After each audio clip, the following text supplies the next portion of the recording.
Assalamualaikum, salam Malaysia Madani. Saya Nurul Zaira Razi. Berita wilayah dimulakan dengan rangkuman laporan utama. Sempena ulang tahun Hari Keputeraan Rasmi Sultan Johor, hari ini Sultan Ibrahim bertitah perpaduan hadiah paling bermakna buat baginda. Yang di-Pertuan Agong turut menzahirkan penghargaan atas hadiah berupa kek, buah-buahan dan bunga yang diterima. Namun hadiah paling bermakna bagi baginda ialah keharmonian dan semangat bersatu padu dalam kalangan rakyat tanpa mengira agama atau bangsa demi kestabilan negara. Tegas Sultan Ibrahim, konsep bangsa Johor yang diterapkan sepanjang pemerintahan baginda di Johor sejak sekian lama menjadi contoh terbaik sebagai tunjang perpaduan dalam kalangan masyarakat.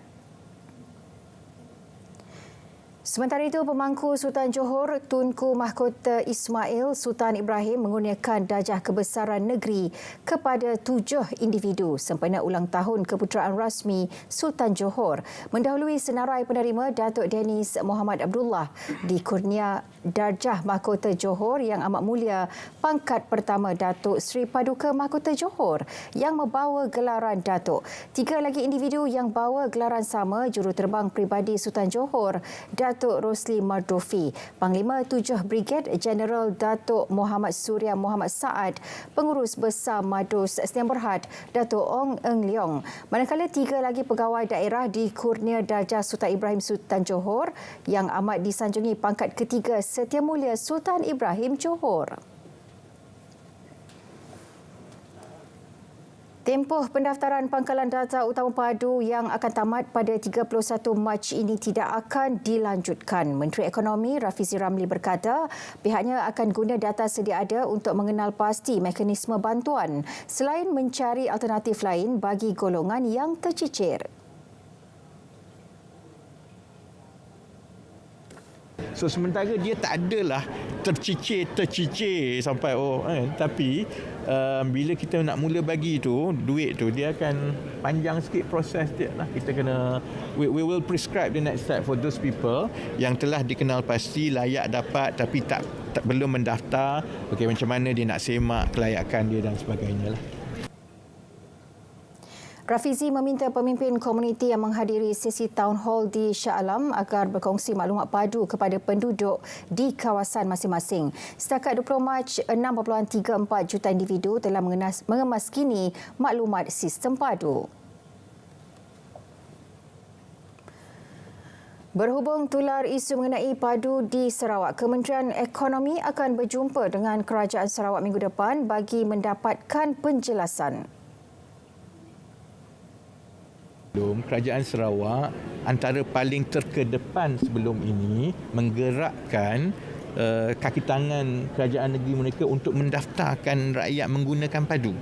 Jadi sebab itu dari segi pendaftaran Sarawak adalah antara yang tertinggi. So mungkin setelah melalui 3 bulan tu ada perkara-perkara yang kami belum dimaklumkan. Yang itu yang kita akan bincangkan minggu depan lah.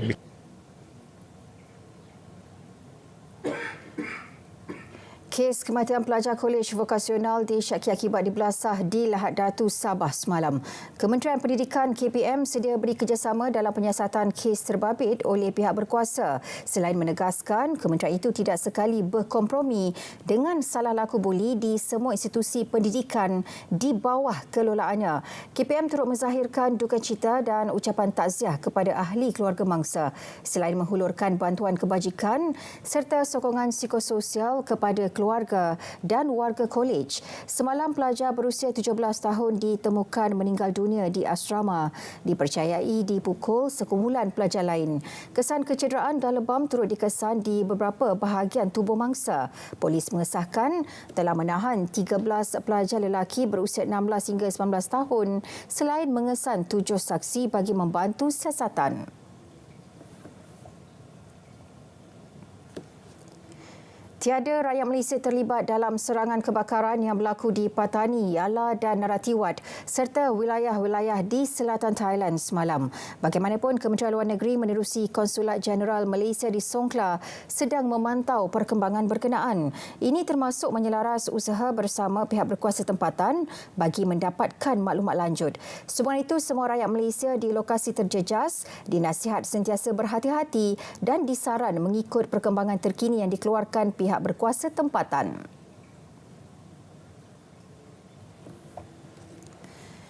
Peningkatan bil utiliti lebih 35% direkodkan hotel-hotel di Melaka dalam tempoh 3 bulan pertama tahun ini, menjadi antara indikator pertambahan kedatangan pelancong ke negeri itu sempena Tahun Melawat Melaka 2024. Ketua Menteri Datuk Seri Abdul Rauf Yusof memaklumkan dalam tempoh sama Melaka turut mencatatkan pertambahan jumlah kenderaan yang masuk melalui pintu-pintu utama. Peningkatan kedatangan pelancong juga antara lain disumbang pengecualian visa selama 30 hari untuk pelancong dari China dan India mulai 1 Disember lalu. Menurutnya, China menunjukkan sokongan yang tinggi apabila turut mengadakan persembahan khas pada pelancaran TMM 2024.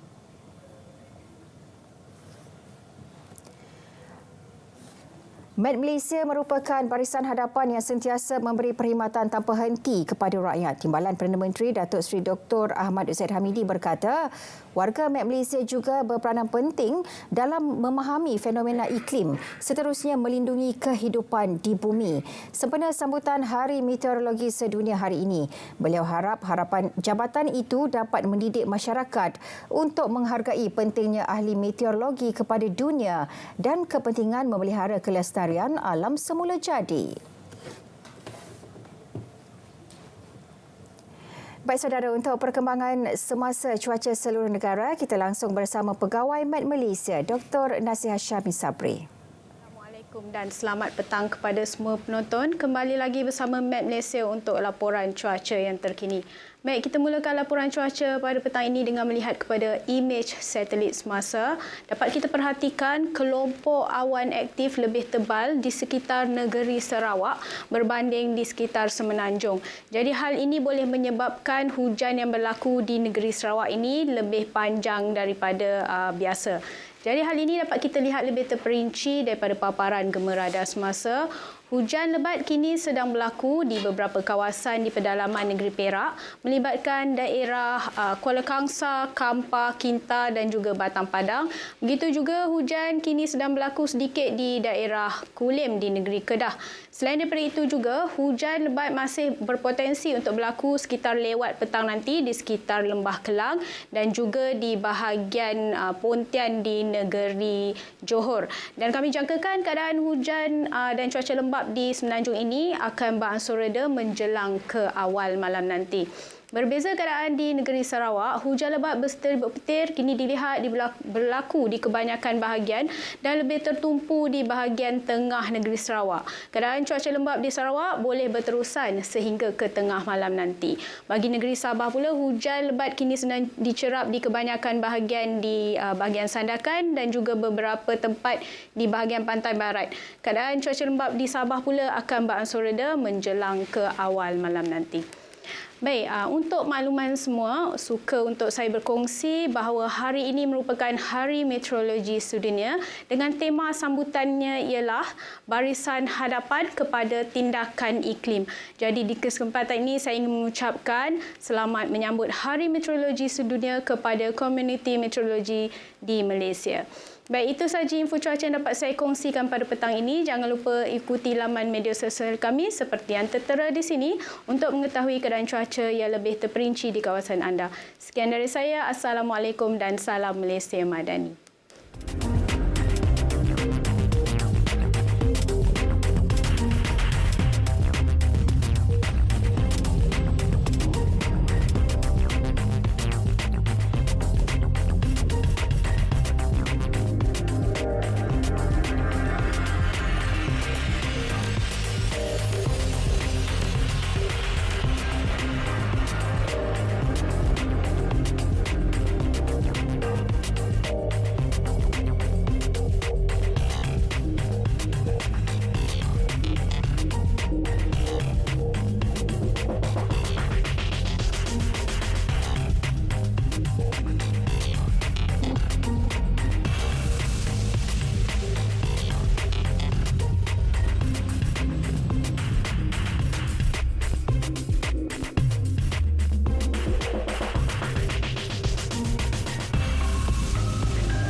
Jangan sakit perut ni tu. Kata kita ramai-ramai gotong royong bersihkan kawasan kita.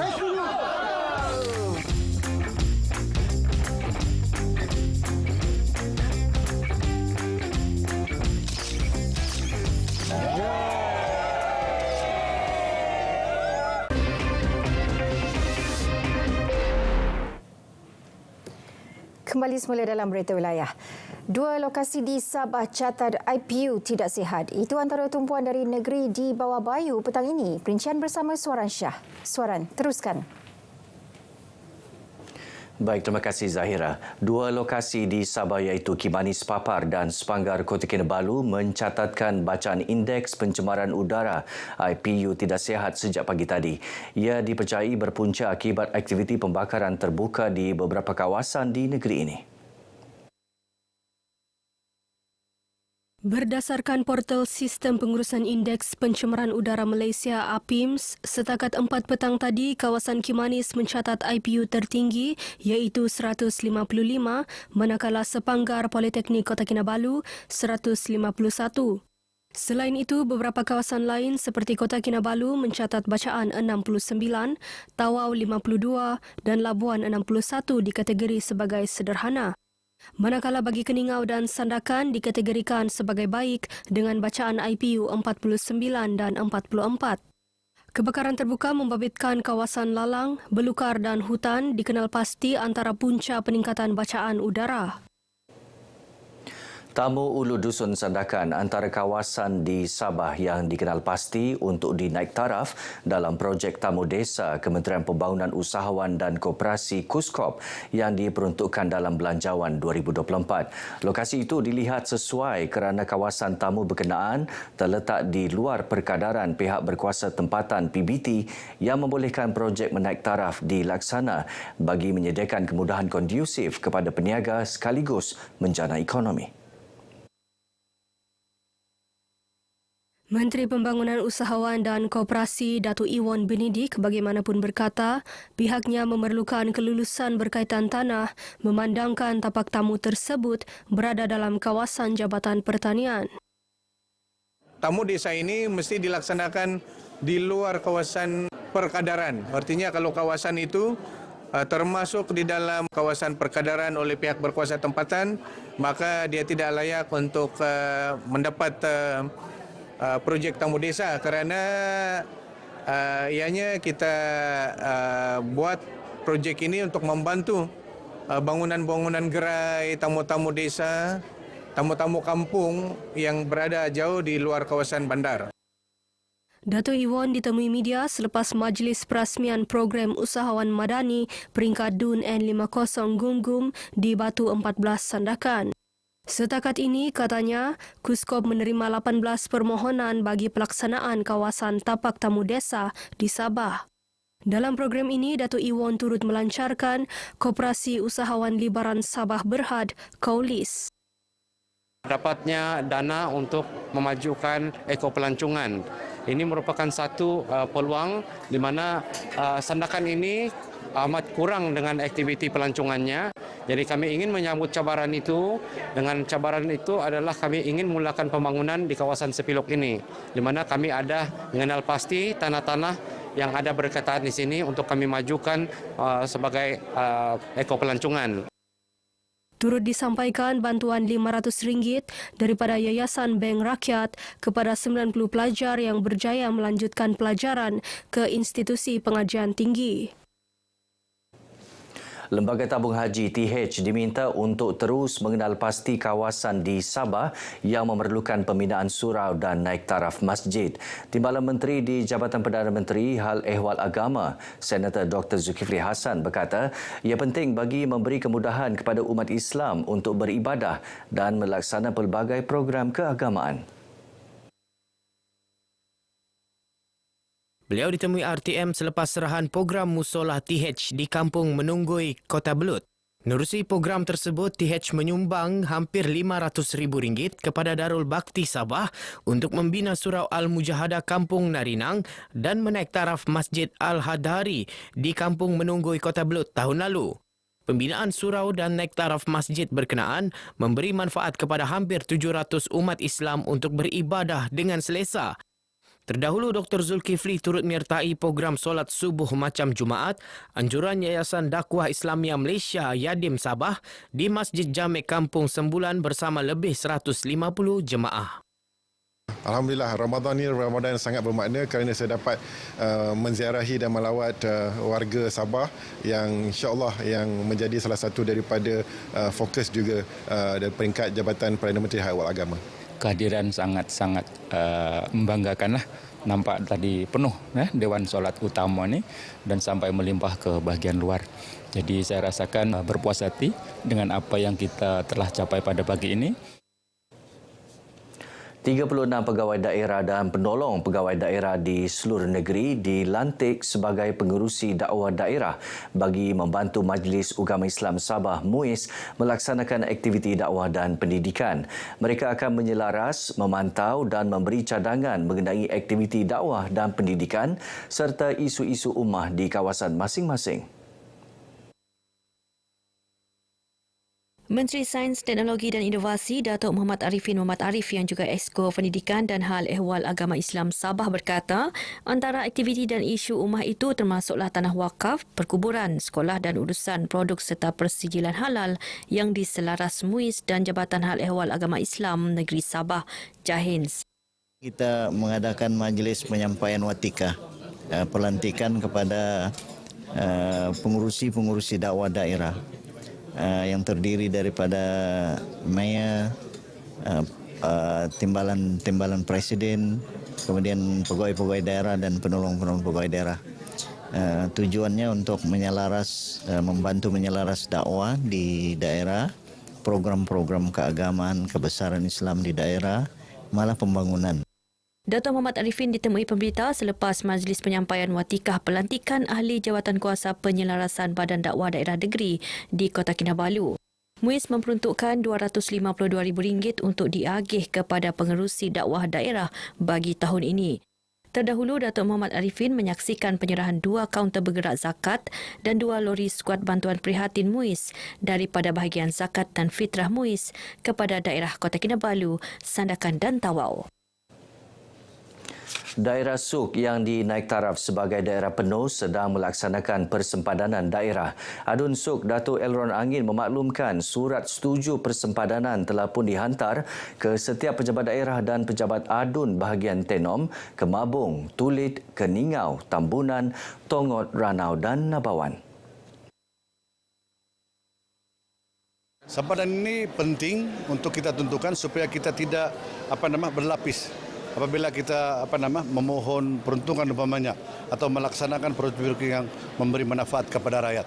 Jadi inilah cara kita supaya kita tahu di mana sempadan kita juga. Dato' Aaron berkata demikian kepada pemberita selepas merasmikan majlis berbuka puasa bersama pemimpin masyarakat daerah kecil Sok, warga pendidik serta pelajar pra-Universiti SMK Sok. Terdahulu berucap merasmikan majlis ini, beliau yang juga Menteri Belia dan Sukan Sabah berkata, pembangunan pendidikan antara agenda utama penaiktarafan daerah Sok bagi memastikan pelajar di daerah ini dapat menikmati pelbagai kemudahan pembangunan pendidikan akan datang. Dalam majlis ini, 15 pelajar SMK Sok turut menerima sumbangan bakul makanan.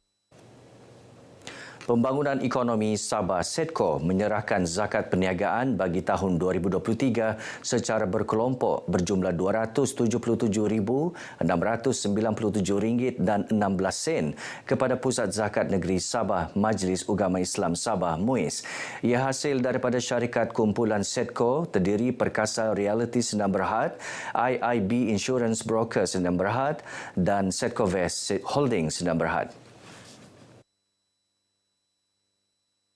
Penyerahan zakat ini disempurnakan dalam Majlis Iftar Ramadan SEDCO di Kota Kinabalu.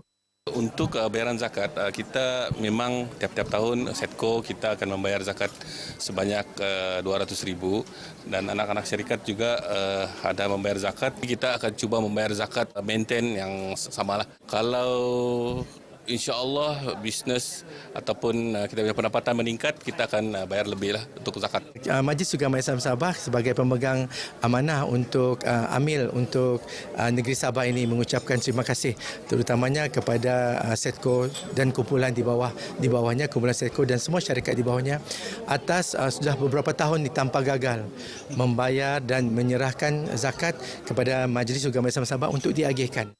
Dalam majlis ini, Setco turut menyampaikan sumbangan kepada masjid, rumah kebajikan dan persatuan, antaranya Masjid Daerah Putatan, Rumah Amal Kasih dan Persatuan Penasihat Kewangan Islam Sabah.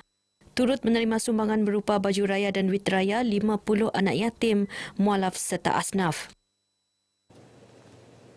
Baik, sekian perkongsian dari negeri di bawah Bayu. Kembali bersama Zahira untuk lebih banyak perkembangan semasa dalam negara.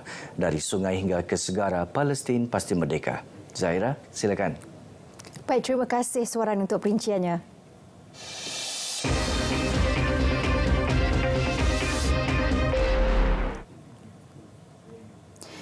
Polis Miri berjaya menahan 3 lelaki warga asing disyaki terlibat pengedaran dadah. Tangkapan dibuat di sebuah pusat hiburan.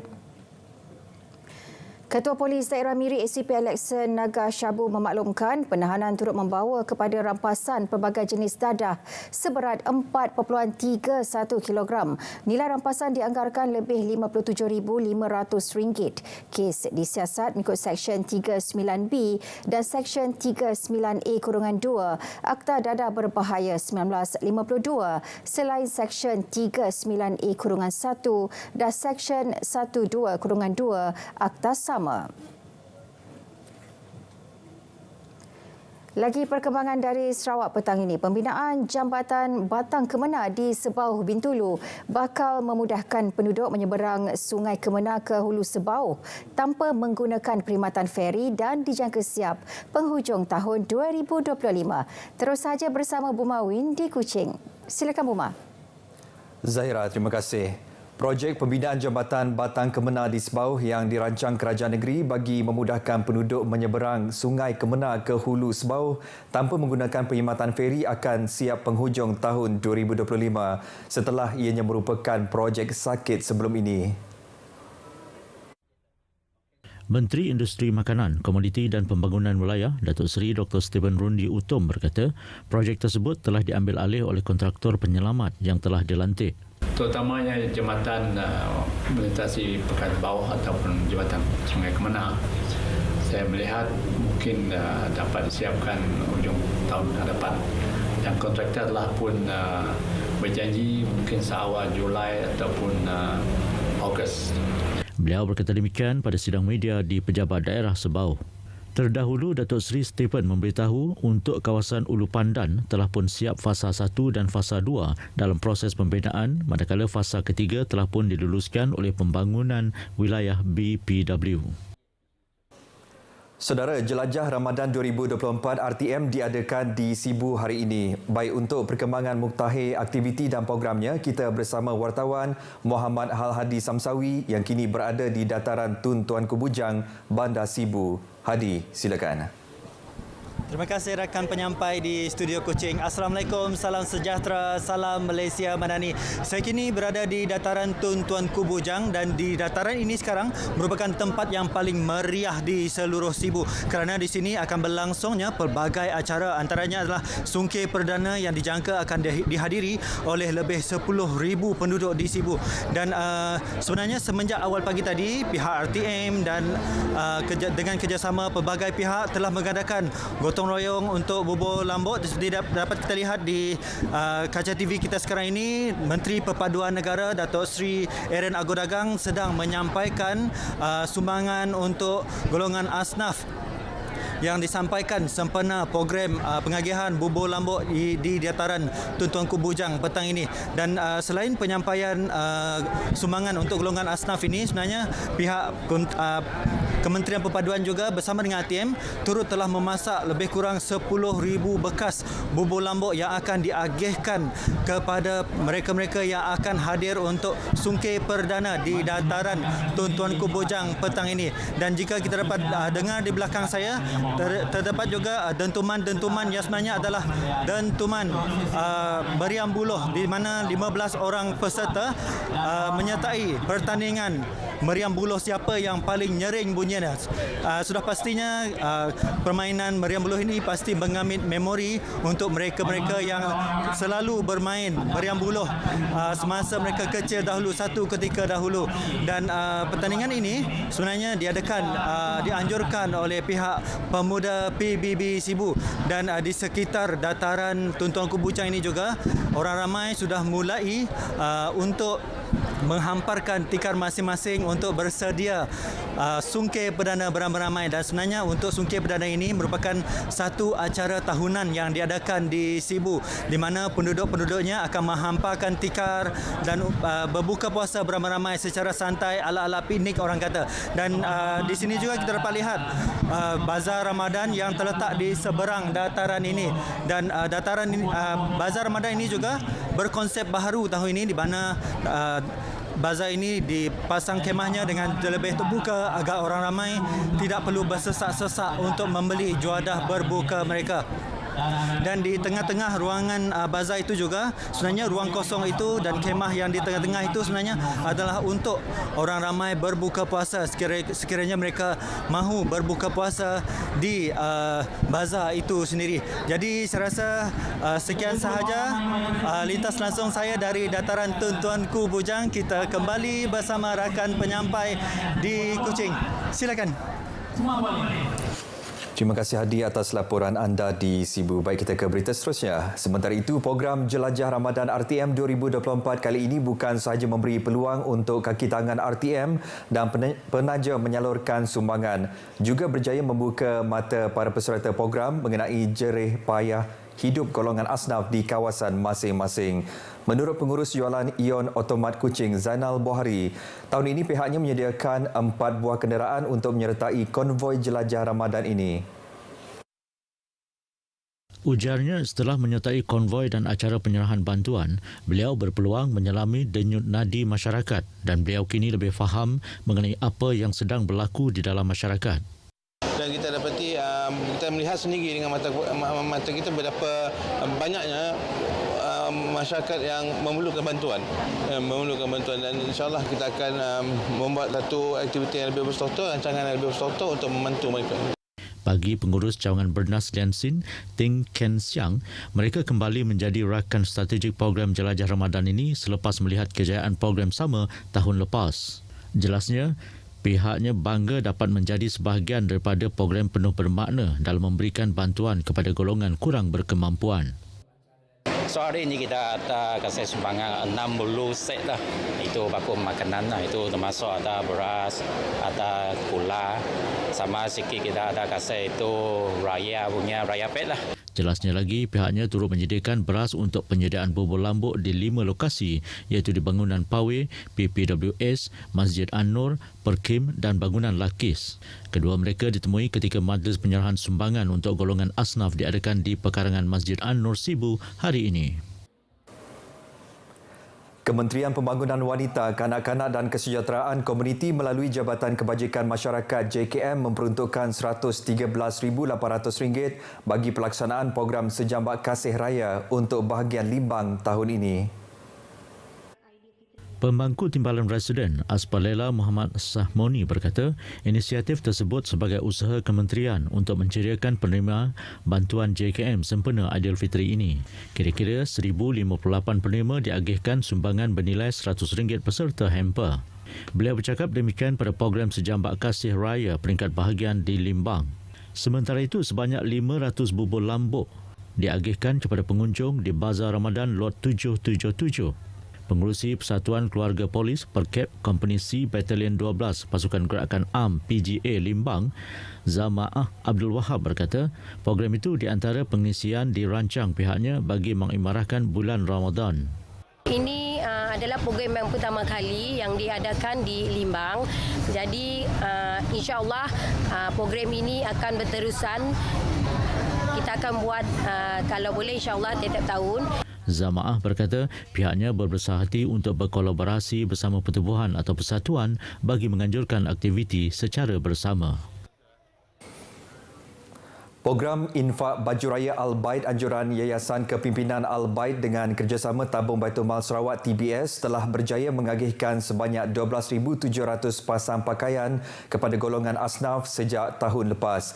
Menurut Pengurus Besar TBS Datuk Abang Muhammad Shibli Abang Muhammad Naili, seramai 2,200 orang mendapat manfaat daripada program itu yang mempunyai pusat agihan ummah di Kuching, Sibu, Miri dan Mukah.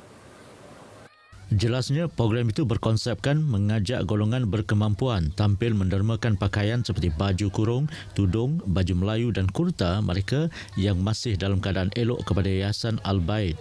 Seterusnya, pakaian didermakan itu diperiksa keadaannya dan dicuci bersih sebelum diletakkan di pusat agihan. Kita nak mereka merasakan bagaimana orang yang berada pergi shopping. Jadi macam ni, kalau tengok tempat ni pun lebih kurang juga. Jadi mereka mempunyai maruah. Kita nak mereka kembali kepada asal mereka seperti orang lain juga. Beliau ditemui ketika melawat ke pusat agihan yang terletak di tingkat bawah Dewan Kompleks Islam Sibu.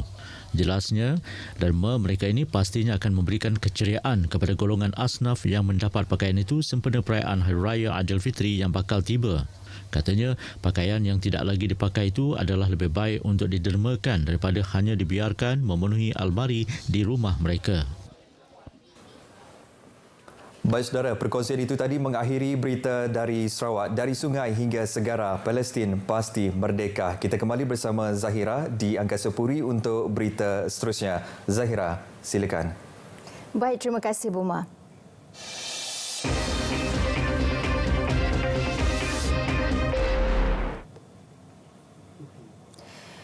Sibuk kita tunaikan ibadah puasa dalam bulan Ramadan, adakah kita tahu ibadah ini sebenarnya boleh mengangkat darjah seseorang ke tahap yang berbeza? Persoalan itu akan diperincikan Rizauddin Ruslan dari Kompleks Islam Putrajaya. Riza, silakan. Ya, Zahira, darjat tersebut bergantung kepada sejauh mana individu tersebut mengamalkan makna setiap kategori puasa.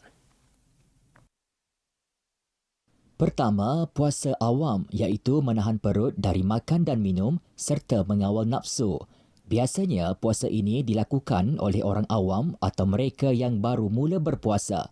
Kedua, puasa khusus bukan sahaja melakukan apa yang disebut dalam puasa awam, malah menjaga semua panca indera dari melakukan dosa dan maksiat. Lazimnya diamalkan golongan beramal soleh. Kategori terakhir, puasa paling khusus. Fokus sepenuh hati hanya kepada Allah SWT dan dunia sekadar tuntutan agama. Jadi kita dah semakin dewasa, dah semakin terdedah dengan ilmu dan sebagainya.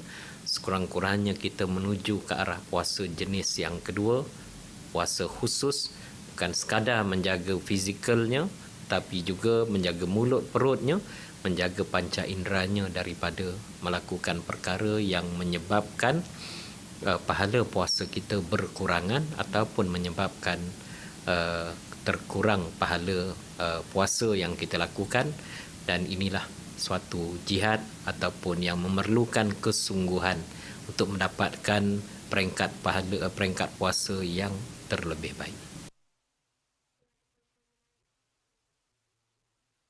Setiap kali Ramadan, umat Islam sering beri fokus untuk tunaikan kewajipan ibadah puasa, sedangkan menutup aurat juga sama wajib di sisi agama.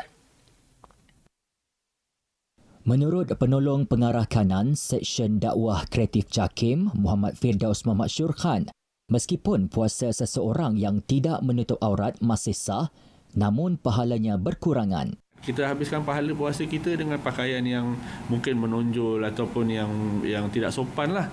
Jadi kalau boleh saya kongsikan hari ini, pertama sekali dalam adab berpakaian, pertama sekali menutup aurat. Saya dah sebut dah tadi, Al-Quran perintahkan untuk tutup aurat. Yang kedua, perlu berpakaian yang longgar-longgar. Tidak jarang, tidak ketat kan. Supaya bila longgar ni senanglah nak berjalan. Jarang ni maksudnya apa? Boleh nampak tembus. Kalau pakaian tu ada apa? Lubang-lubang tu boleh nampak kulit lah dan sebagainya. Ada juga sebahagian yang berpakaian menyerupai jantina lain. Yang ini pun kita kena tegur juga supaya kalau lelaki pakai lelaki lah, janganlah menyerupai perempuan. Kalau perempuan pun kena pakai perempuan, jangan menyerupai lelaki. Justru masyarakat diingatkan agar mengambil peluang bulan mulia ini untuk menjadi lebih baik dengan melakukan apa yang diperintah Allah SWT dari segenap aspek. Perlu juga bersama mereka yang sering memberi nasihat agar kekal istiqomah di jalan kebaikan.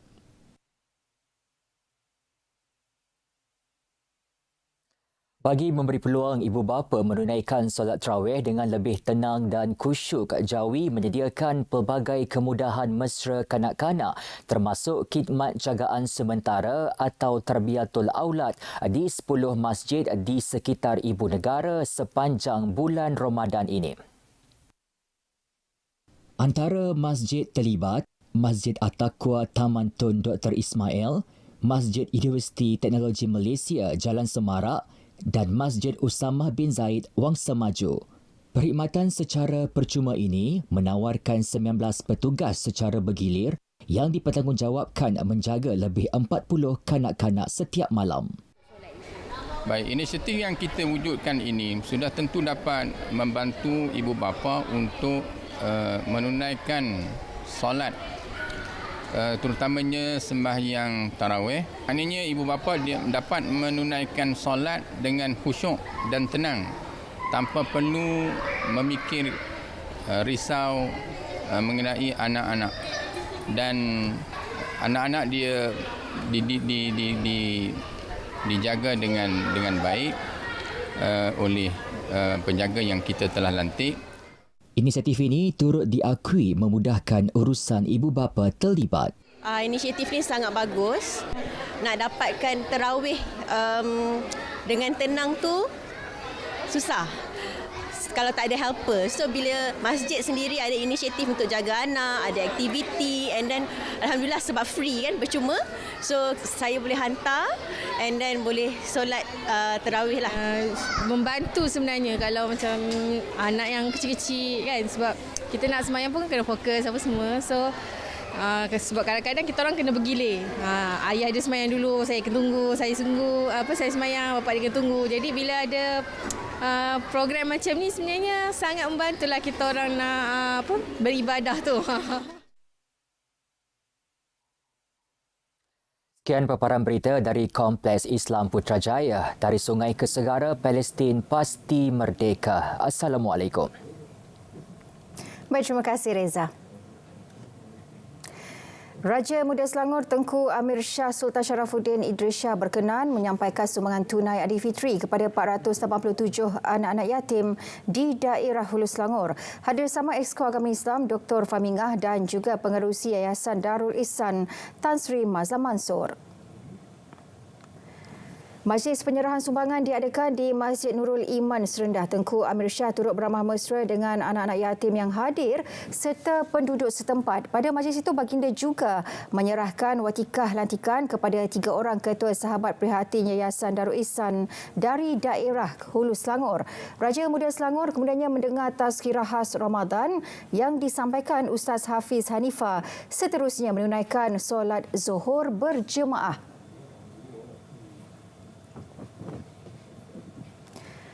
Eratkan silaturahim dalam kalangan warga kota di samping berkongsi rezeki menjadi tujuan penganjuran syukuri Ramadan Teh Hijau Kuala Lumpur yang dilaksana Dewan Bandaraya Kuala Lumpur di BKL di Ceras. Wartawan Sofia Nasrun berkesempatan mengikuti program berkenaan.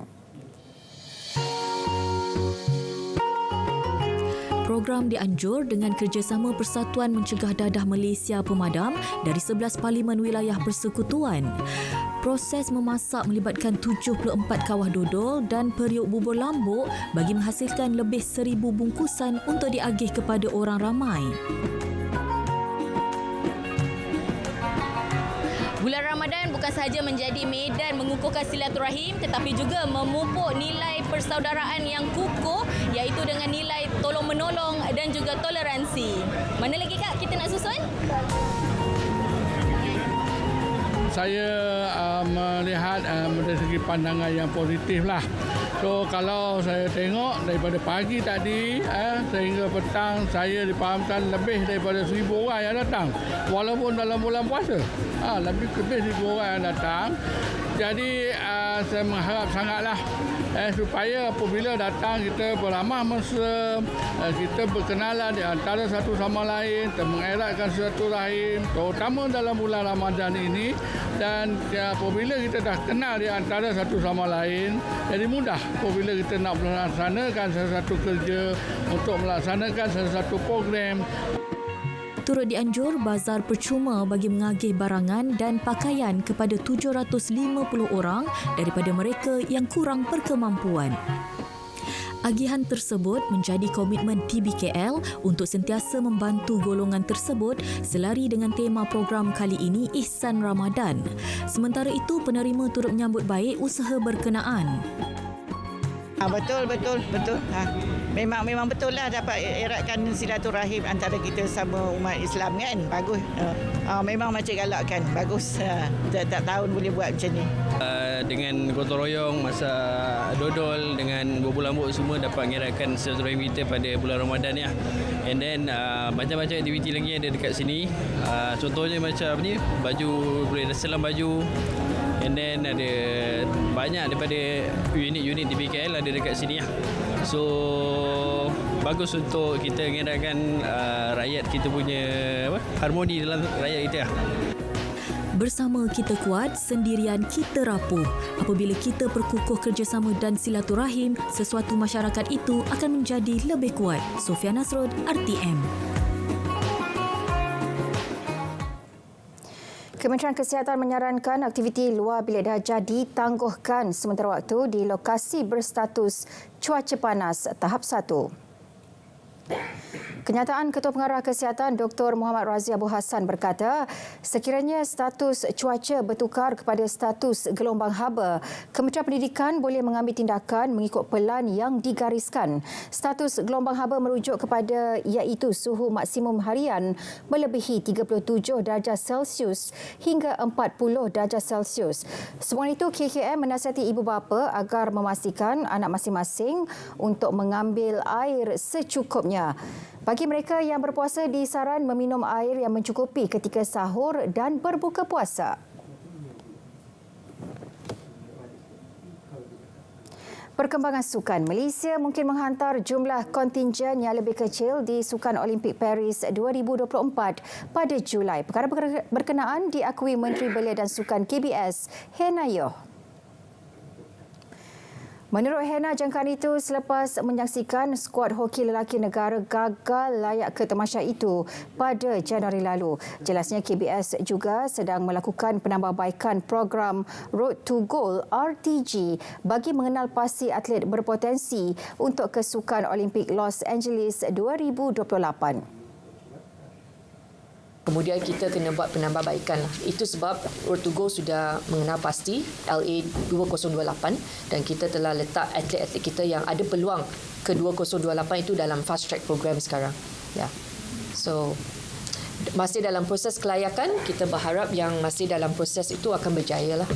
Ya. Bila hoki tak layak masa itu, kita dah tahu dah kontingen kita akan jadi kecil. Majlis Sukan Negara MSN sebelum ini menjangka minimum 25 hingga 30 atlet mampu layak ke tamasya yang akan bermula pada 26 Julai hingga 11 Ogos depan.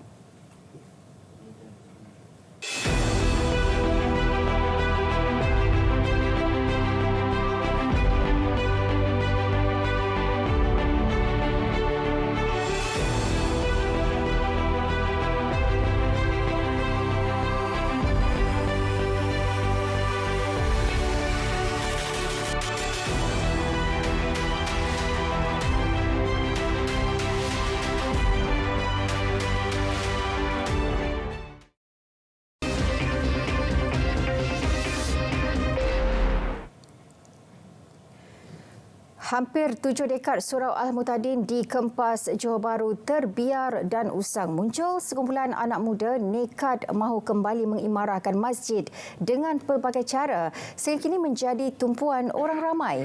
Wartawan Aiman Awazmin berkongsi kisah inspirasi itu.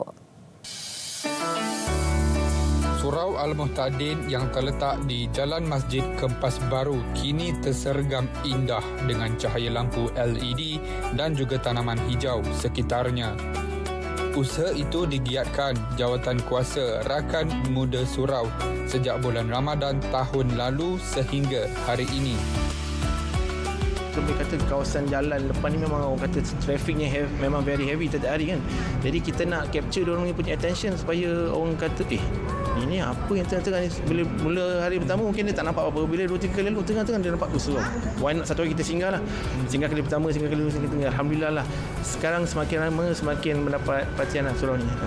Kita macam diorang naikkan tarafnya macam lampu-lampu ni semua sebagai daya penarik supaya orang bila lalu kat jalan ni tengok surau ni gemerlapan bercahaya macam surau di masjid di Madinah bercahaya. Jadi itulah kita punya matlamat supaya orang lalu tengok bercahaya di singgah ni. Singgah sembahyang. Selain merancangkan masjid dengan pelbagai program, usaha-usaha membina dan membaik pulih fasiliti juga diperkasa demi keselesaan jemaah. Antaranya kebun komuniti, ruang skrin gergasi, bilik kuliah, tempat makan serta dapur. Kita lebih kepada membaik pulih fasiliti ataupun dan juga program-program yang memerlukan tenaga muda, memasak. Budak-budak muda lebih bertenaga orang kata kan. Bukan cakap orang tu orang dewasa tak boleh, tapi dari segi nak mengangkat beban-beban berat tu kita bukan orang-orang muda. So macam kita tengok tadi kita ada buat macam tempat duduk wanita. Ruang duduk wanita tu kita tu semua aktiviti untuk Biro Rakan Muda. Baik, insyaAllah besar harapan saya lah kepada anak-anak muda, tak jelas di mana-mana sekeliling surau ni pun, harapan saya agar kalau boleh tu setiap kali lah waktu solat, tak kira lah waktu zuhur ke, waktu bekerja siang dan juga malam, dapatlah mereka ramai-ramai untuk mengimarahkan lagi surau.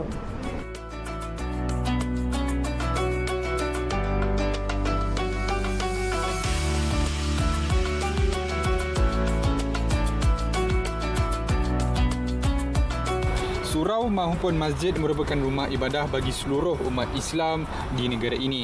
Justru pengimarahan masjid juga merupakan antara amalan yang sangat dituntut ketika bulan Ramadan. Dan usaha yang dititipkan sebilangan anak muda di Kempas ini dilihat mampu memberikan nafas baru terhadap Surau Al-Muhtadin di Kempas yang berusia hampir 70 tahun. Laporan Aiman Awazmin, RTM. 15,000 bekas bubur lambuk diedarkan di seluruh negeri sembilan yang disempurnakan menerusi program Gerak Rahmah Jom Masak Bubur Lambuk Perpaduan Peringkat Negeri. Program melibatkan 163 kawasan rukun tetangga itu turut menerima penglibatan daripada masyarakat bukan Islam.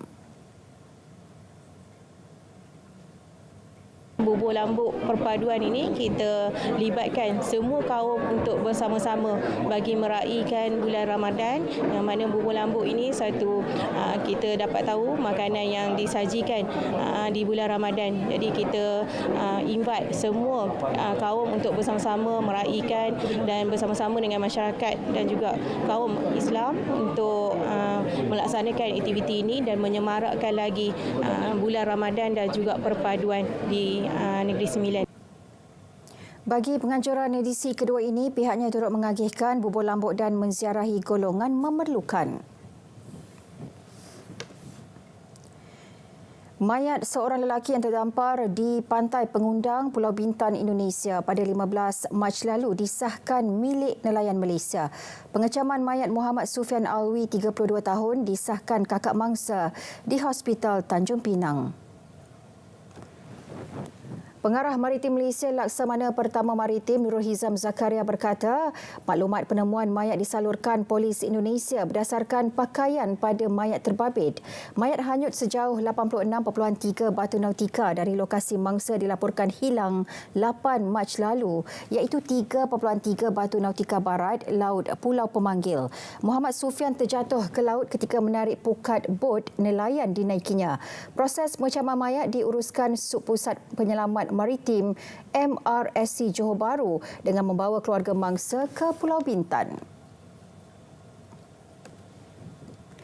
2 warga Singapura maut manakala 4 lagi parah selepas terbabit kemalangan di kilometer 114 Lebuh Raya Utara Selatan di Yong Peng, Pagoh, Batu Pahat. Ketua Polis Daerah Batu Pahat ACP Ismail Dolah mengesahkan insiden berlaku pukul 3 pagi tadi ketika semua mangsa berkonvoi ke Muar untuk bersahur.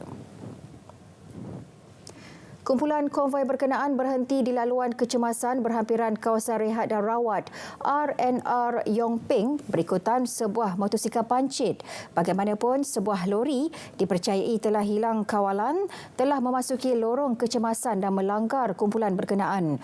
2 mangsa berusia 26 tahun maut di lokasi, manakala 4 yang parah menerima rawatan di Hospital Pakar Sultanah Fatimah, Muar. Pemandu lori berusia 33 tahun direman 3 hari bagi membantu siasatan.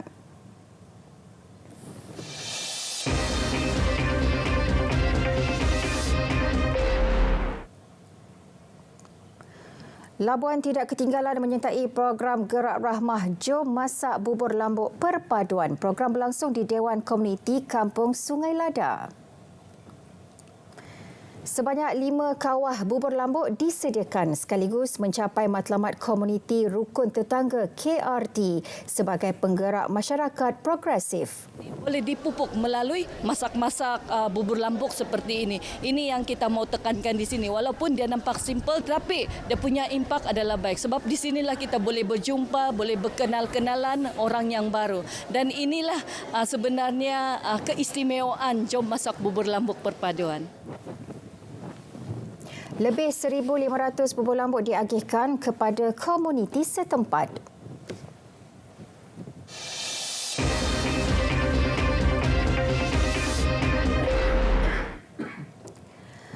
Program Gerak Rahmah Jom Masak Bubur Lambuk anjuran Kementerian Perpaduan Negara berlangsung serentak di seluruh negara hari ini. Inisiatif bertujuan memperkasa serta mempergiat aktiviti kemasyarakatan dalam komuniti. Penganjurannya turut disertai kawasan Rukun Tetangga KRT. Di Perlis, 15 KRT berjaya menghasilkan hampir 2,000 bekas bubur lambuk. Menurut Pengarah Jabatan Perpaduan Negara dan Integrasi Nasional Perlis, Hanita Ahmad, program seperti ini memperkukuh keharmonian antara komuniti setempat. Kami sentiasa akan memberikan kerjasama sepenuhnya kepada semua agensi, kepada kerajaan negeri dan juga kepada semua komuniti setempat. Program bermula 8 pagi tadi melibatkan beberapa agensi kerajaan, kawasan Rukun Tetangga dan komuniti. Di Langkawi Kedah, program di Taman Desa Mawar Kuah bermula 8 pagi. Program itu baguslah untuk masyarakat kita kan, Langkau. Dengan adanya program tersebut dapat mendapatkan lagi perhubungan antara satu sama lain.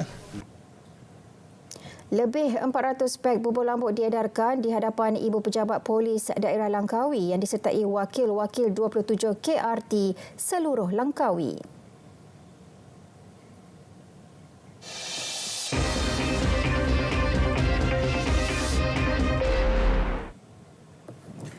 Operasi penguasaan ke atas premis perniagaan melibatkan warga asing terus diperhebat. Jaminan sekali lagi diberi Menteri Perumahan dan Kerajaan Tempatan mengakumi itu termasuk menyenarai hitam peniaga tempatan yang menyalahguna lesen dengan menyewakannya kepada warga asing.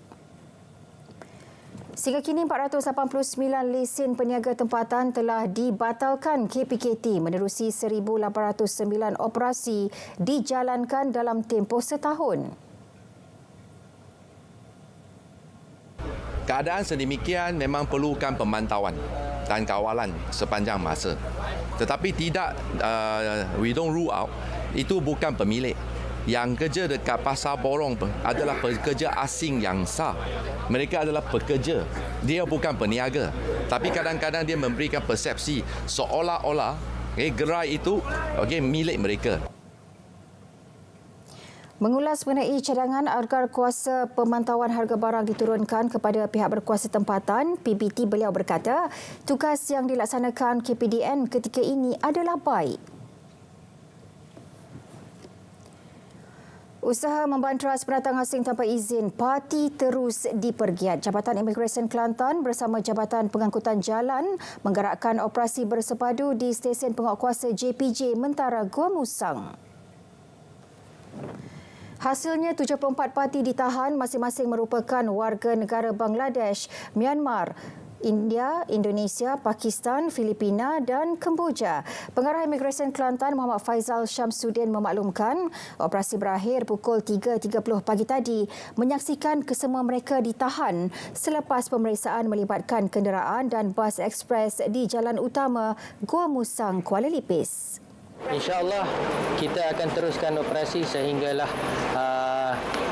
kita melihat rekod-rekodnya sudah bersih dan tidak ramai lagi lah yang berada orang kata berkeliaran, dan kita pun banyak mendapat aduan bahawa ramai parti-parti yang bebas. So inilah salah satu usaha kita untuk menjalankan tugas kita untuk menangkap parti-parti yang bebas. Dan untuk makluman, bukan semuanya adalah parti. Kesemua tahanan melakukan kesalahan mengikut Seksyen 55E, Seksyen 15-1-C dan Seksyen 6-1-C. 3 lelaki tempatan ditahan dalam Op Kilau Samudra di sekitar perairan Sungai Kuantan. Pengarah Maritim Pahang Laksamana Pertama Maritim Mazlan Mat Rejab berkata, kesemua suspek 32 hingga 36 tahun itu didapati positif syabu. Operasi bersepadu tersebut dijalankan Maritim Malaysia Pahang bersama Agensi Antidadah Kebangsaan Negeri. Ketiga-tiga suspek telah diserahkan kepada pihak AADK untuk tindakan lanjut. Sepanjang operasi terbabit, saringan telah dijalankan ke atas 89 nelayan tempatan dan asing. Operasi memfokuskan kepada aktiviti penyalahgunaan dadah dalam kalangan komuniti nelayan. Lokasi serbuan tumpu kawasan nelayan dan bot nelayan di JT persendirian di sekitar muara Sungai Kuantan.